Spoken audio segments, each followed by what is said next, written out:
বন্ধু ও শত্রু হয়, বুঝবেন কিভাবে? বন্ধু বোঝে আমাকে, বন্ধু আছে, আর কি লাগে।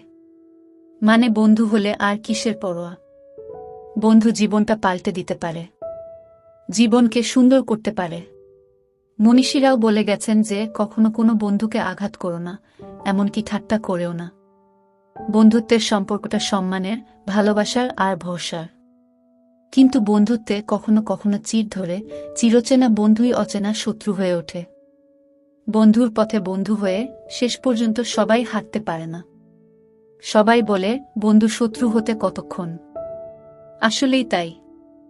হুট করেই মানুষ বদলে যায়, তার মনের মধ্যে পরিবর্তন আসে, পারিপার্শ্বিক পরিস্থিতি তাকে বদলে দিতেই পারে।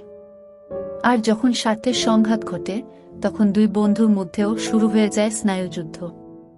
এটা দুই পক্ষ থেকেও হতে পারে, এক পক্ষ থেকেও হতে পারে। এই স্নায়ুযুদ্ধে সর্বদা প্রবণতা থাকে অপরপক্ষকে যেভাবেই হোক ঘায়েল করার। বন্ধুত্বে এই সুযোগটা আরও বেশি থাকে, কারণ বন্ধুর সবকিছু বন্ধুর জানা থাকে, তাই তার দুর্বলতায় আঘাত করাটা খুব সহজই হয়। তাই বন্ধু শত্রু হতে লাগলে বুঝতে হবে, সেই বুঝমতো তাকে মোকাবেলা করতে হবে। নয়তো আপনার ডোবার আশঙ্কা অনেক বেশি। কখন বুঝবেন বন্ধু শত্রু হতে চলেছে? বন্ধু শত্রু হতে চলেছে, কিন্তু আপনি টেরই পেলেন না। আগের মতোই মন খুলে মিশছেন, চলছেন। এতে কিন্তু আপনারই ক্ষতি।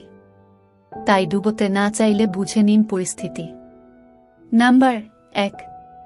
হঠাৎ দেখলেন যে বন্ধু আপনাকে সবকিছু বলে দিত আগে, কিন্তু সে আজকাল অনেক কিছুই গোপন করছে। সে চাচ্ছে না আপনি তার বিষয়গুলো জানেন।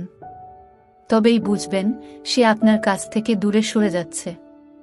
এমনও হতে পারে সে আপনার শত্রু হতে যাচ্ছে।